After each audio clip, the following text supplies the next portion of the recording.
And now it is my pleasure to introduce tonight's honoree receiving the Distinguished Faculty Staff Award, Bill Duffy.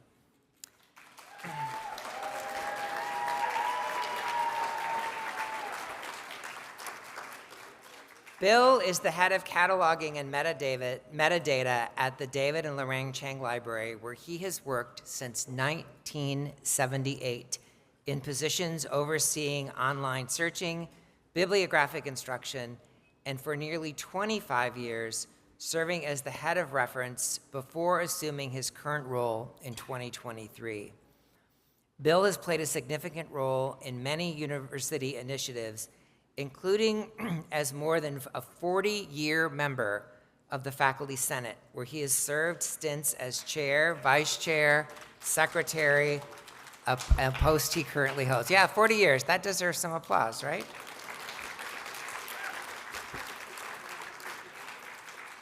I'm almost that old. He has served on numerous university-wide committees, including as the current member of the Academic Master Plan Committee and the Strategic Plan Decolonizing the University Working Group, as well as many search committees. His service to his profession includes membership in the New Jersey State Library Task Force on Academic Library Standards and the New Jersey Library Association Intellectual Freedom Committee. The United Way of Passaic County presented him with its Distinguished Service Award in 1997 for his volunteerism. Bill's support for William Patterson includes serving since 2003 on the William Patterson University's Foundation Board and its Scholarship Committee. In 2017, he established the annual Barbara Duffy Nursing Scholarship, named in honor of his wife, a pediatric nurse practitioner and a 1981 William Patterson graduate. Congratulations. The Duffys are members of the Heritage Society in recognition of their longtime philanthropic support. Bill earned his Bachelor of Arts in Classical Language and a Master's in English from Seton Hall and a Master's in Library Science from Rutgers. Bill and Barbara live close to campus, and their blended family includes 5 children, 14 grandchildren, and 3 great-grandchildren spread from Rhode Island to California. For his decades of professional service to and philanthropic support of the university and generations of students, and for his service to his profession and his community, it is my pleasure and great honor to present the Distinguished Faculty and Staff Legacy Award to Bill Duffy.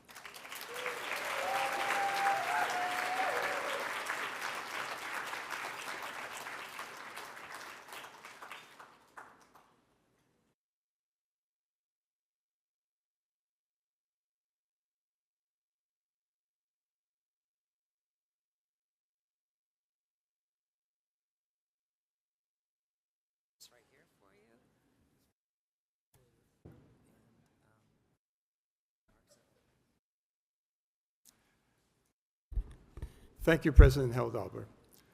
One of the problems of coming last is that you're all looking at your watches, and it's a tough thing to follow a passionate speaker like Asai or great raconteurs like the Makovskys. And also, a lot of my good stuff has been said already. So my talk, which started at 9 pages, and Meredith got me down to 5, is going to be shrunk even a little bit shorter than that, which you'll be very happy to know. Okay. I welcome, of course, my family, extended family, library colleagues, and all of you in the room who have served with me at William Patterson over the years. And those who haven't served with me, congratulations for coming here to support William Patterson students. That's what this is all about tonight. Okay, there's a running joke.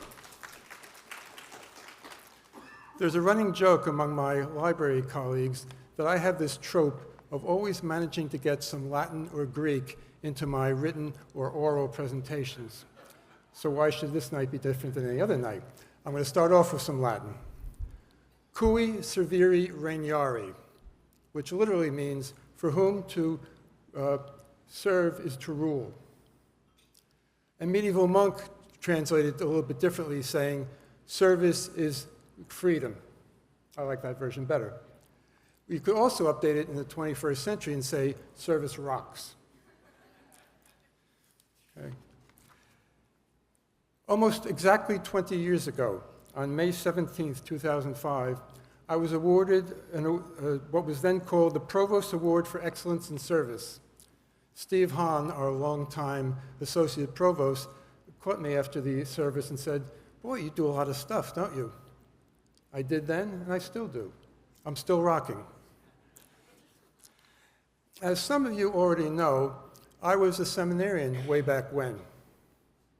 Good, no laughs, I'm glad of that. I was doing pastoral work and social work light in those days.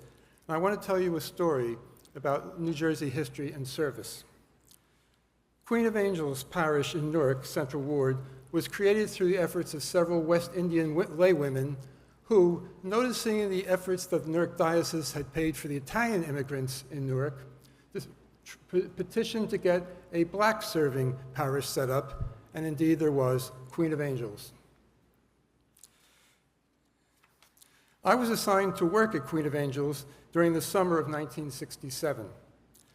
I was asleep on the night of July 11th when the police arrested and beat up an African cabbie whose name actually was John Smith, and across the street from the old Kruger Brewery on Belmont Avenue. By morning, inaccurate rumors were rife around town that Smith was dead, and a flyer was circulating calling for a protest at the 4th Precinct just down the street from where the arrest had taken place. A peaceful group of protesters was marching in front of the 4th Precinct on the afternoon of the July 12th until the teenagers on the roof of the Stellar Wright housing project right across the street from the 4th Precinct started throwing rocks and bottles through the windows of the 4th Precinct. Now, they didn't have de-escalation units in those days, so the cops came bursting out with shields and billy clubs, and they dispersed the crowd and drove them away. Unfortunately, some of them they drove north on Belmont Avenue to the junction with Clinton Avenue. And the first building they hit, unfortunately, was a liquor store. The next one was an appliance store. That was the beginning of 5 days of rioting and looting and shooting and burning and 26 deaths. Compared to the recent Los Angeles fires, the burned out areas in Newark Central Ward there were relatively small. But if you were there looking at it, they looked like the pictures of desolation that you see on the TV from Ukraine. That's what it was like in Newark. I was there the entire summer at Queen of Angels, and Queen of Angels was a leader in the community as a social justice hub. And those of us in Roman collars, though mostly white, were well known, accepted, and protected by the community. Once the barbed wire that the neighboring towns had stretched upon the major streets going into Newark were removed at the end of the riot, I was active with those who were soliciting donations from the supermarkets around in the neighboring communities to bring them into Newark, because all the supermarkets obviously were gone in the Central Ward by then. Those of us who were involved with that were helping to restock the food pantries in all the churches, all the denominations, without question. Food was for people. A black Muslim and I were actually the ones who set up the food pantry in the Queen of Angels gym. It was quite a summer. Newark changed dramatically after that. The 3 massive housing projects are gone. The brewery's gone. And the church itself, in fact, is gone. Belmont Avenue has been renamed Irvine Turner Boulevard to honor the first black member of the Newark City Municipal Council. High Street, where my siblings and my daughters were born, has now been renamed Martin Luther King Boulevard. Expensive condos now sit on many of those burned out sites. The 4th Precinct is now a museum. As Junius Williams, Newark's official historian, put it, sometimes we need to turn the symbols of oppression into symbols of learning and hope. Now, this was probably the most intense example of my commitment to service, and curiously, it also ties in with my later vocation.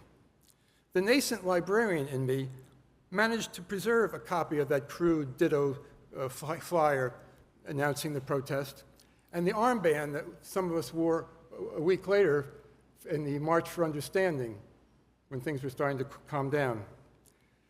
I've donated both those pieces of important ephemera to the Newark Public Library, where they are, as far as I know, the only examples of those important little bits of history in existence. Time passed. I taught in urban high schools in Irvington and Patterson, and eventually I attended Rutgers Library School, where I first met Ann Ciliberti. In 1978, she lectured in the summer class. She hired me to work in the periodicals department as an adjunct in 1978, and in 1980, she hired me to work in the reference department. Over the past 4 decades, service has been my most important work at William-Patterson, outside of my day job in the library, first in reference, and then more recently in cataloging. I've served on almost every committee possible, including, as has been mentioned before, the committee that nominated President Speart, who unfortunately could not be here tonight, and Provost Powers is somewhere here, too. There he is. Okay. There are 2 areas where I've devoted most of my service to William-Patterson. The first, of course, is the Faculty Senate, which has already been mentioned. The other area I've served is why we're all here tonight. I have served on the Foundation Board and its Scholarship Committee since 2003. I've been delighted to work with Alan Gorab and others to distribute literally millions of dollars of scholarship to William-Patterson students. And as already been said, but I think it bears repeating, 100% of the proceeds of tonight's gala will go to William-Patterson student scholarships. 100%.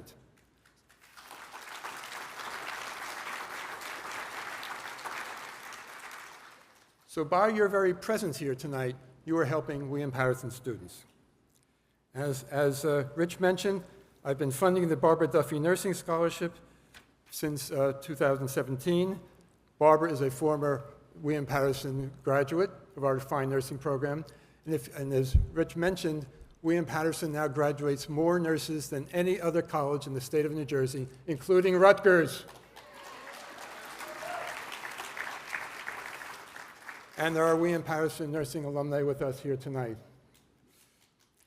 Barbara and I are also members of the Heritage Society. This little button for those of us who've contributed for over 20 years. I've seen some of those buttons here tonight also. So that's why we're here tonight. In one way or another, we all support students through our philanthropy. Now, Meredith is going to be panicking because I'm going off script for a moment to update some things that have happened in the past week. Okay. Long before he became a priest, Jorge Bergoglio, Pope Francis, wrote this: "We have a duty to do good." We have a duty to do good. And everyone who's spoken to you tonight has exemplified that. We're all trying to do good in our various different ways. We have a duty to do good. Long before he became, about 10 years ago, Pope Francis came to the United States for the only time, and he came to New York City. And he went to one school in Harlem. And that school, interestingly enough, was also called Our Lady Queen of Angels. He chose that school because, like many other urban parochial schools, it served mainly minority students, many of whom weren't even Catholic. One woman who was there that day said in the New York Times, "He talked about Martin Luther King and pursuing our dreams, and the dreams that children like us could get an excellent education, and that we have to fight for those dreams." You are helping students fight for their dreams. Okay. So, before I propose a little toast for us all here in a minute, I want to get in one more bit of Latin, of course. The service of medieval scribes was to preserve and transmit culture and learning by copying rare manuscripts by hand. One monk, or was it a woman?